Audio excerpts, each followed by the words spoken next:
What do you do when your country's movies are unwatchably bad? Simple. You hire better filmmakers. That's what any rich guy would do. But you're not just anyone. You're Kim Jong-il, the heir to a dictatorship, a man obsessed with cinema.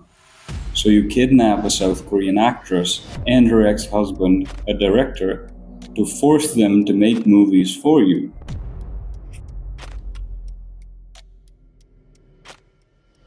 Shin Sang-ok was a celebrated director. He had founded Shin Film, and within a decade it became the most dominant studio in the country. Shin Film handled everything: production, distribution, and even training future talent. The South Korean government backed him because he delivered results. By the mid-60s, he was called the Prince of Korean cinema. But none of it worked without Choi Eun-hee. She constantly led box office titles, winning major awards and becoming the face of Korean cinema. She met Shin in 1953 while filming one of his projects. A year later, they got married. The professional chemistry was obvious. They made over 70 films together. Then things started breaking. In 1962, Park Chung-hee's regime passed the motion picture law, giving the state full control over film content. What used to be artistic collaboration turned into government-supervised messaging. Filmmakers had to submit scripts for approval. Finished films had to pass censorship boards. Initially, Shin adjusted, but it slowed him down eventually. Independent production became risky. By the mid-70s, only a few studios could survive under the new restrictions. Shin Film was not one of them. In 1975, the South Korean government revoked his production license. Then came the personal collapse. Shin had an affair with a younger actress named Oh Soo-mi, a scandal that broke his public image and his marriage. He and Choi got divorced in 1976. They went their separate ways, both professionally and privately. But Choi still wanted to act. In January 1978, she flew to Hong Kong for a meeting with a man claiming to represent a production investor. She was told it could restart her career. She never came back.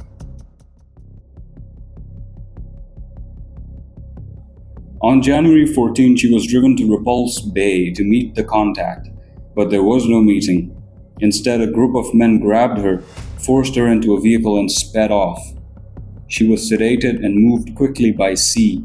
Within days, she was in North Korea. When she woke up, she was inside a well-guarded compound in Pyongyang. Guards, locked doors, no outside contact, no explanations, just isolation. For weeks, no one told her where she was. She only figured it out from the accents of her captors and the state broadcasts she was forced to watch. She wasn't beaten, but she was controlled. Indoctrination started almost immediately. They fed her North Korean ideology and kept her on a strict schedule. She was shown cultural landmarks, operas, and museums. Then came the reveal. She was taken to a meeting room. A man walked in, short, round, smiling, Kim Jong-il. At the time, he wasn't yet the supreme leader. His father, Kim Il-sung, still ruled. But Kim Jong-il ran the country's film department, and he had an obsession with cinema that bordered on fanaticism. He collected thousands of foreign movies, Bond films, Godzilla, classics from Europe and the US, but he was frustrated. North Korean cinema was dull, overtly propagandistic, and internationally irrelevant. He wanted that to change. His plan was already set into motion, and she was going to help, whether she wanted or not.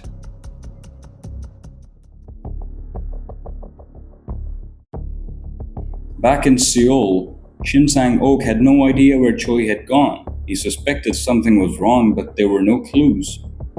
Everyone assumed she had either fled or been targeted by criminal elements. Then 6 months later, he got a call, an invitation to Hong Kong under the pretense of discussing a potential film project. It was suspicious, but desperation pushed him forward. He flew to Hong Kong. Same setup, same method. A woman lured him into a meeting. He was ambushed, thrown into a raiding car, and transported to a ship. He resisted, but it didn't matter. Days later, he arrived in Pyongyang. Unlike Choi though, he tried escaping twice. The first attempt resulted in a warning, the second led to his imprisonment in a North Korean labor camp. He spent approximately 4 years there, enduring harsh conditions including forced labor and ideological re-education. Kim Jong-il was done waiting. Now he wanted movies, big ones, with drama, suspense, global appeal. So in 1983, Shin was pulled from prison and offered a deal: freedom, comfort, and creative control if he agreed to make films for the regime. The catch?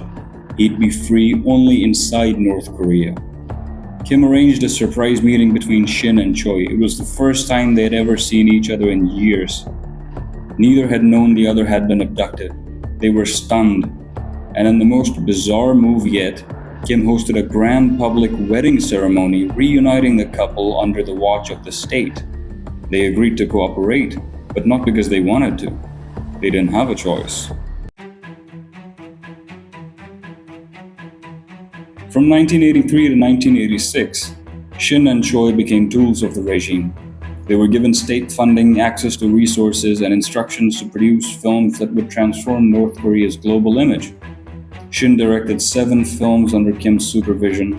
Choi starred in most of them: genre films, allegories, war dramas, horror. The most famous was Polgasari, released in 1985. On the surface, it was a typical kaiju film, North Korea's answer to Japan's Godzilla. In feudal Korea, the story follows a group of peasants who, oppressed by landlords, magically create a metal-eating monster named Pulgasari to lead their rebellion. Over time, however, the monster becomes unstoppable, consuming weapons, tools, and eventually the very infrastructure the peasants needed to survive. The people who once saw Pulgasari as their savior now live in the fear of it. The connection is quite obvious. Kim Jong-il micromanaged every project. He attended table reads, offered creative notes, sometimes forced script rewrites.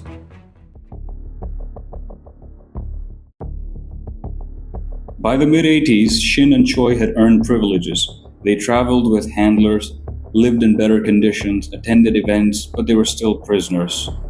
The walls were just prettier. What Kim did not know was that Shin had a plan. While appearing to comply, he began recording private conversations with Kim Jong-il using a hidden recorder. He gathered evidence, tapes of Kim admitting to the abduction, to the manipulation, to the lies. Shin knew that if they ever escaped, these tapes could prove everything. In March 1986, an opportunity for escape presented itself. The couple was permitted to travel to Vienna under the pretense of securing funding for a new film project. Seizing the moment, they evaded their reminders, hailed a taxi, and sought refuge at the US Embassy. North Korean agents demanded their return, but Austrian authorities, upholding diplomatic protocols, refused.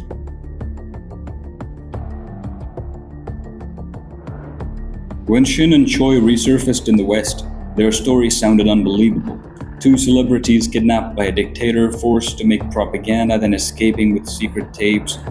But then the tapes were authenticated. News outlets got hold of them, and everything fell into place. The couple held a press conference in the US in 1986, detailing their entire ordeal. Shin described the gulag, Choi recounted the abduction, the media ran with it. For a brief time, their story was everywhere, but the West had limited political leverage over North Korea, and the regime denied everything, claiming the couple had defected and then fabricated their story after being disappointed with communism. Post-escape, Shin and Choi settled in the United States, adopting the names Simon and Theresa Sheen. Shin resumed his filmmaking career, directing and producing several projects, including entries in the Three Ninjas franchise. Choi authored a memoir, offering insights into their harrowing experiences, and participated in interviews, though she largely remained out of the public eye. Their story resurfaced in the 2000s through documentaries and retrospectives, notably The Lovers and the Despot, which delved into their abduction and forced collaboration with the regime. The film Polgasari, once a cult curiosity, gained notoriety for its backstory. Meanwhile, Kim Jong-il succeeded his father and ruled until 2011. He never publicly admitted to the kidnappings, but internal defectors and intelligence sources confirmed his direct involvement. Shin Sang-ok had passed away in 2006, and Choi Eun-hee also died in 2018.